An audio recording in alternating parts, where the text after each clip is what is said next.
Pioneer Fluoral Technology, Edify Park. I'll now hand over the session of panel discussion 3 on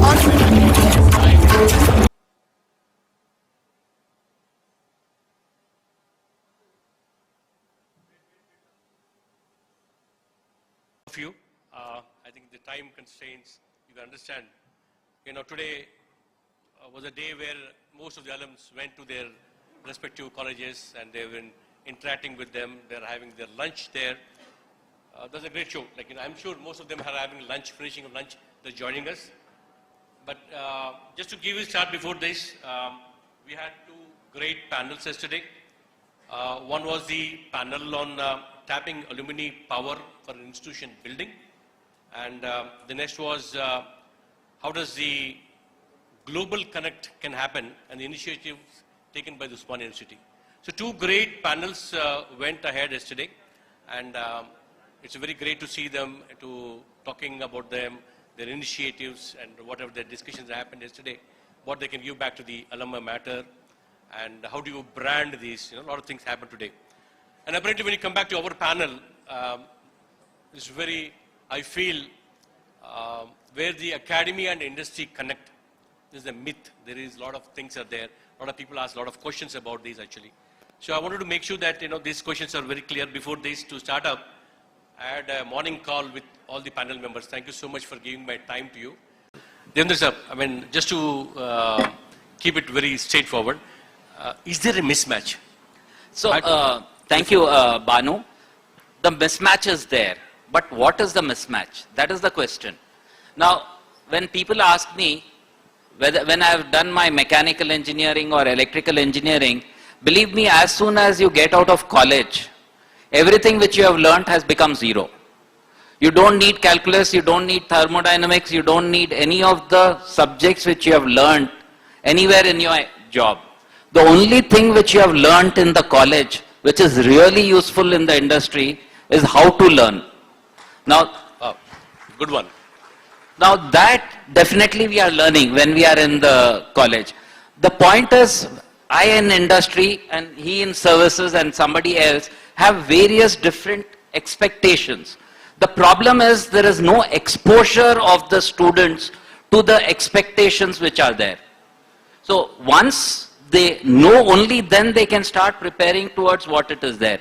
So in any given place, the orientation, whether it is of 15 days or 3 months, is definitely going to be there. We cannot just lament that the students are not industry ready. Yes, we can take it more towards that. Make sure that we understand what are the real things which we finally require. Because I was just analyzing the panel today. Probably I'm the only guy who's ending up in manufacturing out of all of maybe 50% of the engineers. So what is the engineering going to really help you when you're doing a software job?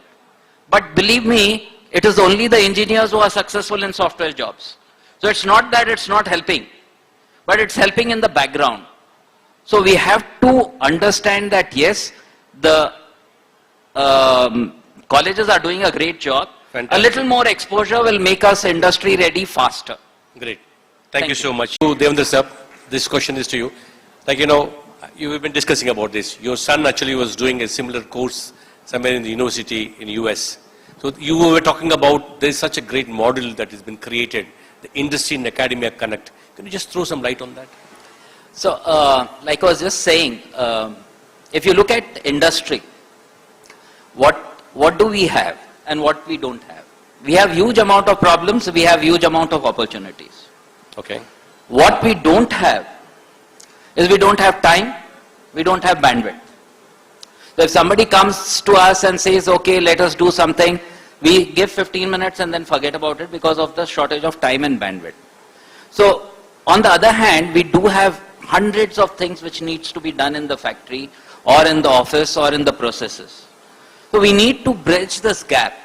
And it is, if you leave it to a student to bridge its gap, the student has a time frame of 3 months or 6 months for a project and maximum of 1 or 2 years for his whole career.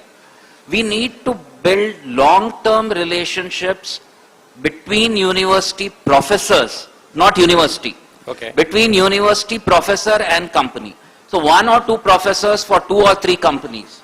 Okay. So on a long term, they understand who are the people involved in the company, what are the types of problems they face, and a person, suppose I have a problem, I don't know whom to contact in the university. Okay. I can't contact the principal, I can't contact the HOD. I have to contact one professor every time, and he gets back to me with a set of 4 students or 6 students to get a project He'll done. be the Spock. Correct. Excellent. He'll be the contact point and he understands. Great. The problem in a university like OU is the professors also don't have time because they are teaching 4 to 6 hours every day. So you need to create that framework where either the professors or somebody has the time to interact with the industry on a constant basis. Okay. Now I was talking about the example in US and other places. They have a regular set of companies where the projects are done. Every year projects are done in the same companies. Okay. Different projects, but in the same companies. That means the industries have already signed with the universities. The industry has already signed that this year I will give you 6 projects. Okay. And the Same projects are given to the professors depending on the major in which the students are doing. So there are 2 models which I was just talking which happens. There is one model in which every student for going through his college has to spend 7 weeks at a factory. In those 7 weeks he has no classes. Oh, that's really good one. So the 7 weeks he spends in the factory along with 10 other students. It's not that one. And 2 or 3 professors. Okay, great. So if it is only students, there is nobody to handhold from the company. Like I said, bandwidth problem. Okay. But if the professor is there to handhold them while they are working in the company, then it becomes much more easy. Great. So that is one thing which we need to do. And the second thing is having a long-term project with companies. Suppose you are looking at... So you're an industrialist altogether. Will you be able to give to us projects? Immediately. My problem, like I said, I don't have time, I don't have bandwidth. If a professor comes and says that, okay, I am going to spend time, understand with your people what are their problems, and then coordinate with the college. Okay. I'll give you 50 problem statements. I just mentioned to him 50 problem statements. Excellent. 3 or 4 I can straight away give. I import hundreds of tons of scrap every month. I mean literally thousands of tons. I create 400 tons of waste plastics. This waste plastics can be converted into a lot of valuable products which we are already doing. So how to do this? Over a period of time things can be done. There are so many other things. I am just giving you one example. Why I gave this example, I want to just add one more thing to this. I asked my son to do a project on this.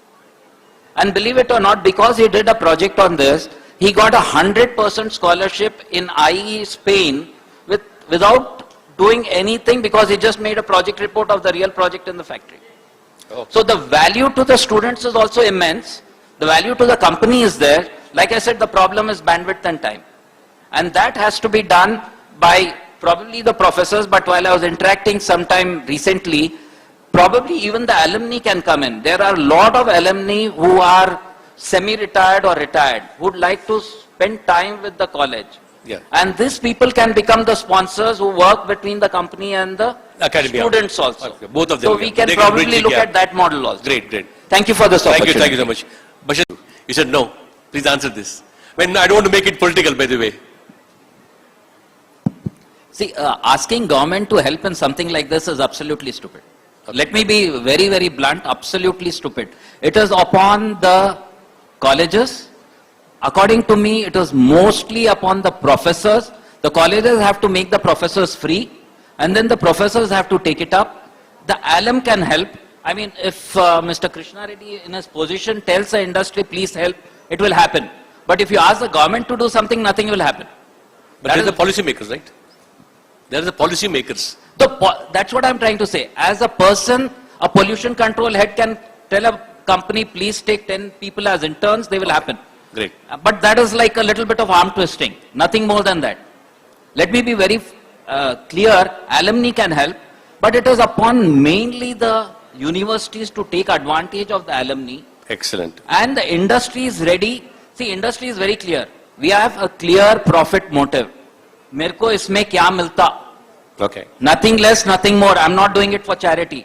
If I'm getting some students there, like he said, they are captive, working people with lot of intellect. If I can use them without paying them salary, Why will I not do it? Okay. So you have to make it a win-win situation for everybody concerned. It can't be a win-lose. The industry has to win, the academia have to win, the students have to win. And the first question, coming back to the first question which you asked, is the students' industry ready? Okay. If the students go to the industry for 2 months, they will become industry ready. Because you can't make them industry ready sitting in the college. Okay. They have to be on the industry shop floor for 10-15 days and assimilate the environment to become industry ready. Okay. They cannot be taught. But once they are there, without anybody teaching, they will become learn. industry ready. Okay. So the real learning can happen over there. First and the last question come together when you do this. Fantastic. Thank you. Great.